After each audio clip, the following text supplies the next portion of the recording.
Il est notable de l'espace Grand Kivu, mais aussi député honoraire. Monsieur Jean-Baptiste Kaseko, bonsoir et bienvenue à vous. Bonsoir, madame. Aujourd'hui, on revient encore ici sur ce plateau pour parler, oui, mais parler quand même de cette triste nouvelle quand même qui endeuille une fois de plus cet espace. On parle des morts et des morts à un nombre incalculable parce que les chiffres semblent ne pas s'accorder avec ceux du gouvernement. Le gouvernement parlait de 41 morts. Exactement. Ce soir, je venais de parler avec le président de la société civile de Kantine. Kantine, c'est à l'ouest de Beni, dans le groupement Bassoa Madiwe. Il dit les corps déjà retrouvés dans les routes principales de ces groupements-là s'élèvent au nombre de 65. Mais à côté de ça, vous avez d'autres corps qui ont été jetés dans la rivière, Luena. D'autres corps ont été calcinés. Mais vous avez d'autres corps qui se retrouvent dans les forêts. Les fouilles n'ont pas encore commencé dans les forêts-là. Parce que la série noire des tueries a commencé le lundi 3. Et les massacres se sont poursuivis le mardi, le mercredi. Le jeudi, c'était le pic. Dans une entité, la société civile a parlé d'au moins 42 personnes tuées. Le vendredi, le massacre a continué jusqu'à ce jour. Kantine, par exemple, une très grande agglomération, est complètement vidée de ses habitants qui les uns fuient vers Beniville, les autres vers Oicha, vers Butembo, vers Mangina. Mais cette montée de tueries n'est pas la première. Déjà en janvier, à Mangina, nous avons enregistré pas moins de 71 personnes tuées en moins d'une semaine. Donc, c'est dire que la zone est en détresse et curieusement, aucun indice ne semble rassurer d'une perspective rose pour ces populations. Et ce qui est plus inquiétant, Beni est composé de 2 chefferies et de 2 secteurs. Les forces ougandaises UPDF interviennent dans le secteur de Rwenzori, dans la chefferie de Watalinga et dans la chefferie de Bachou. Par contre, le secteur Benimbaou est resté sous contrôle de nos forces. Dans les 3 entités où les interventions de l'armée ougandaise sont enregistrées, il y a une accalmie à plus de 70-80%. Par contre, dans la zone ouest, c'est l'ouest de la route nationale numéro 4, sous contrôle FRDC, c'est la mort.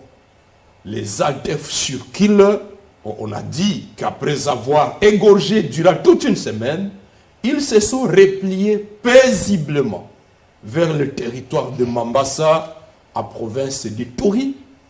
Pas d'opération, pas d'intervention. Mais si on doit comprendre bien la situation, il y a quand même des questions qu'il faudra se poser. Est-ce que les ADF agissent seuls? Est-ce qu'ils sont accompagnés?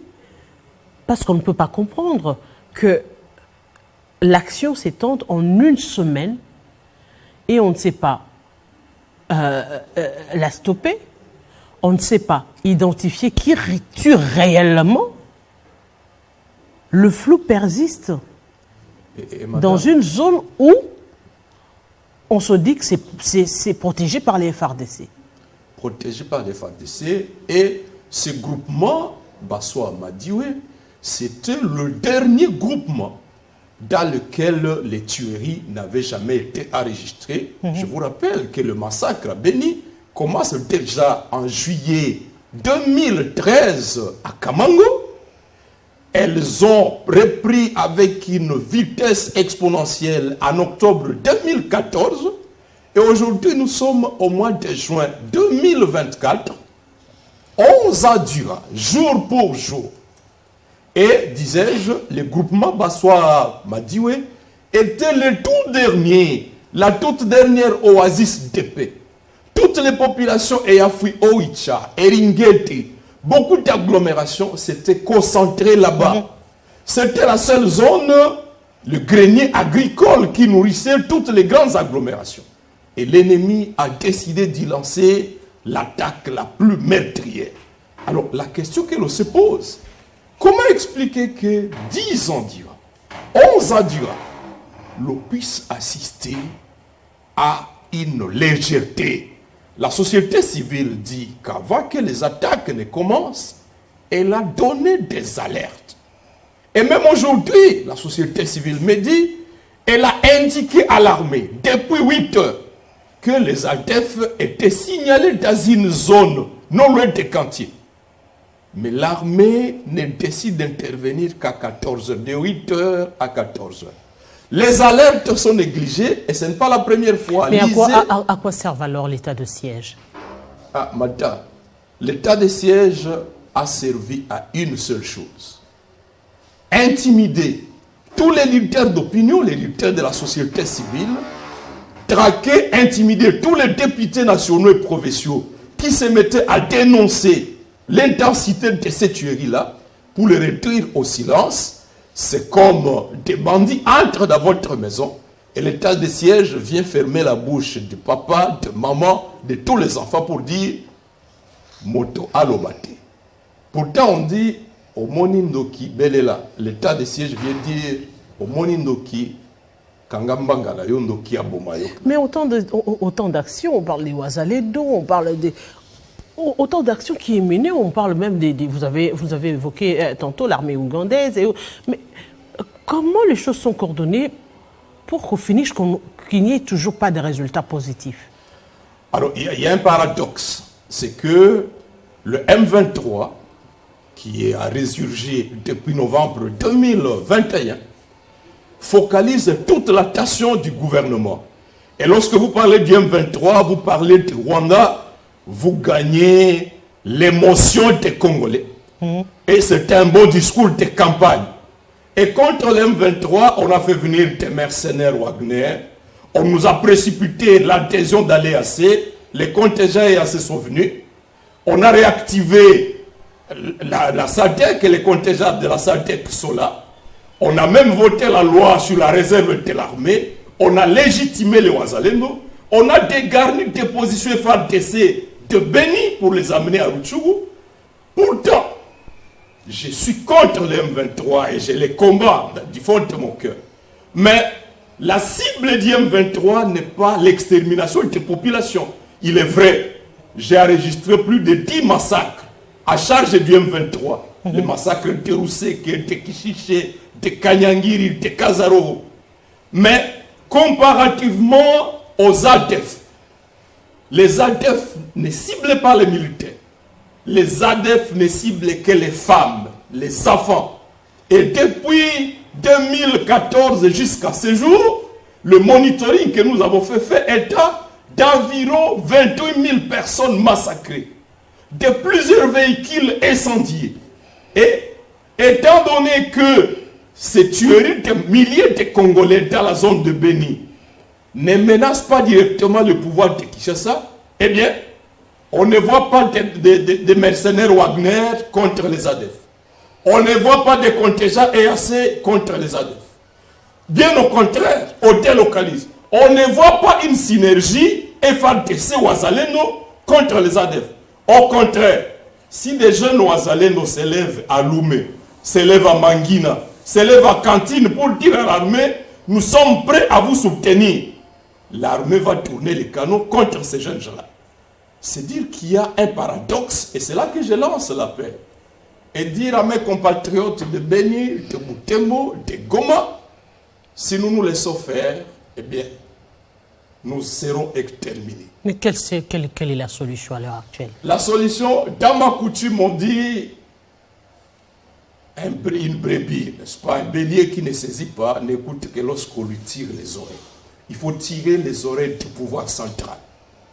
Et l'on ne peut tirer les oreilles du pouvoir central que par des manifestations. Il faut braver l'état de siège. Parce que déjà le gouvernement l'a bravé en organisant des meetings, des campagnes électorales à plein état de siège.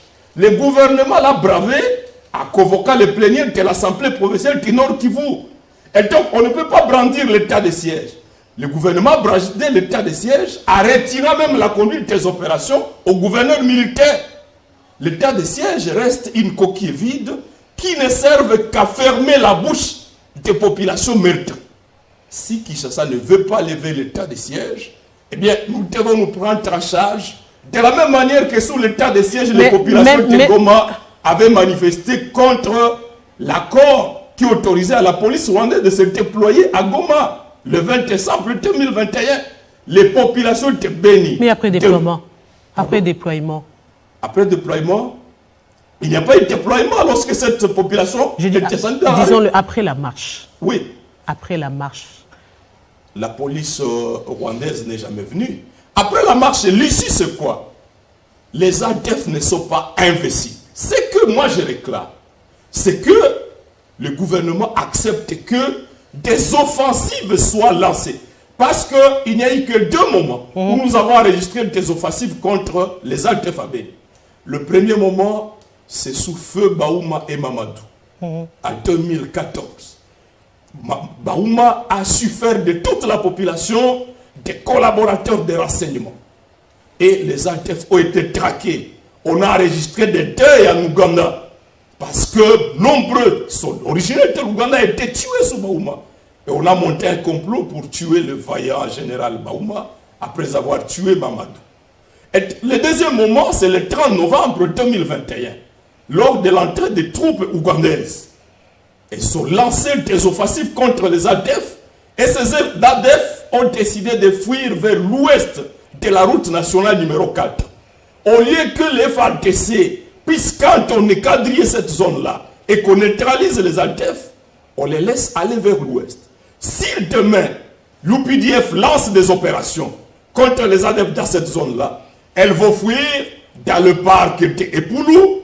Nous serons surpris d'apprendre que les ADF sont maintenant à Kisangani et plus loin dans les Bafasene, dans les Boene. Il est temps qu'on se mobilise pour demander au gouvernement, de mettre les FARDC dans des conditions qui font. Les ADF aujourd'hui viennent avec des drones. Et vous êtes surpris de constater que nos forces ne disposent pas de drones. Non pas que la République n'a pas de moyens d'en acheter, mais c'est qu'il y a des prédateurs. J'étais à la commission de défense et sécurité. On débloque des moyens pour acheter des drones de renseignement militaire. À cause des rétrocommissions, on nous achète des drones de reportage des matchs de football. Et aucune sanction ne s'ensuit. Mais oui, il faut dire les choses. Parce qu'il y a mort d'hommes. Premièrement, il faut doter les FARDC des moyens conséquents. Mais les moyens ne suffisent pas. D'abord, les conditions de vie de ces militaires. Madame, j'ai mené une enquête à Rwindi, à Sake et même à Beni. Sans pitié, l'on donne à un militaire congolais le quart d'un poisson tilapia comme sa ration pour 1 mois. Un poisson tilapia, samaki à Swahili, divisé en gros par 4. Et ma pessi militaire, sur les lignes de front, dit c'est ta ration pour 1 mois. Est-ce que ces gens-là, on a levé le moratoire sur la peine de mort? L'application de ces moratoires doit commencer à Kinshasa par ceux gens-là qui ont fait des opérations militaires du Nord Kivu, de l'Ituri, du Sud Kivu. Mais le gouvernement va être investi aujourd'hui. Raison de plus pour que l'on se mobilise. Le pilier 1 du gouvernement souminois consiste à ceci: création de l'emploi et protection du pouvoir d'achat des populations. Les populations des cantines, 65 personnes tuées. Un bilan qui avoisine déjà les 170 sur toute la semaine. Les populations de Masisi, de Rutshuru, déplacées. Les populations de Kanyabayonga. Et vous dites, pour leur gouvernement, priorité des priorités, création des emplois et protection de leur pouvoir d'achat.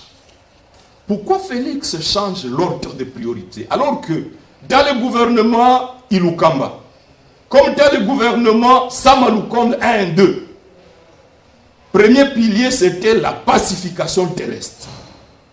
Est-ce que Félix était en train de brandir cela comme premier pilier affiliés juste pour flatter, pour des raisons de campagne. Maintenant qu'il s'est maintenu au pouvoir, à Baloli, et il dit, et Talinga di sous-souté, priorité, création d'emplois. Tu vas créer tes emplois pour ces populations, pour lesquelles? Pour les cadavres, pour les morts, pour ces populations déplacées. Les populations du Nord qui vous disent, elles n'ont pas besoin de grand-chose. Elles n'ont besoin que de la paix et de la sécurité. Elles savent cultiver le cacao. Elles savent élever des vaches. Elles savent créer des richesses. Qu'est-ce que Soumino va apporter comme création d'emplois dans ces zones meurtries-là? Donc, il est temps qu'on se ressaisisse. Société civile, étudiants, mouvements citoyens, opérateurs économiques, on se dise quel genre d'action nous menons pour faire comprendre aux populations, au gouvernement, que le Nord Kivu a droit à la vie. Parce que, comprenez maintenant, pendant que les M23 occupent déjà Rutshuru, occupent Masisi Nyiragongo, maintient Goma en étau, asphyxié complètement, et que Sak est détruit, les M23 lancent des bombes contre les populations de Kanyabayonga, au-dessus du territoire de Lubero, les ADF qui agissent simultanément avec les M23. Cette attaque, n'est-ce pas, à la ville de Kantine, là, c'est à la limite nord du territoire de Lubero. Donc, le nord qui vous part Béni, et maintenant par Kantine, l'ouest de Lubero, est attaqué. Et il est attaqué aussi par le sud. Les populations sont prises en étau, condamnées d'aller se concentrer simplement à Butembo pour ne plus avoir des denrées alimentaires qui viennent de l'Est, Moualika, l'Alibachou. Des denrées alimentaires ne peuvent plus venir de Beni. Les denrées alimentaires ne peuvent plus venir de Kibirizi, de Kiwanja. Les denrées alimentaires ne peuvent pas venir de Kantine, la partie ouest, non plus de Miriki, infestés des groupes armés. On veut condamner des millions de populations à mourir de faim dans la seule ville de Butembo. Et lorsque ces populations sont enfermées comme dans une prison à ciel ouvert, ces populations-là, c'est comme un chat. Vous la fermez dans une maison et vous entrez avec un bâton que vous voulez le chicoter. Ce chat devient agressif. Il est capable de vous déchirer le visage. Ces populations du Nord qui vous deviennent dans un état d'angoisse. Et si le gouvernement ne fait pas gaffe, un vieillard m'a posé la question. Il dit, Jean-Baptiste, et on va terminer par là d'ailleurs. Est-ce que le gouvernement de Kinshasa nous méprise au point de s'imaginer que nous ne sommes pas capables de concevoir quelque chose de grave qui puisse l'étonner? Je voudrais prévenir M. Félix et le gouvernement souminois, comme Ambongo l'a dit, lorsqu'une population se trouve abandonnée pendant longtemps, elle développe des comportements agressifs, des comportements qui peuvent échapper au contrôle. Il est temps qu'on prenne des mesures, qu'on lance des offensives pour ne pas pousser ces populations à l'extrême. Monsieur Jean-Baptiste Kasseko, grand merci. C'est moi qui vous remercie. Je rappelle aux téléspectateurs que vous êtes notable du Nord Kivu, mais également député honoraire. Merci, madame. Et même les téléspectateurs, nous allons poursuivre cette fois-ci pour prendre notre deuxième dossier.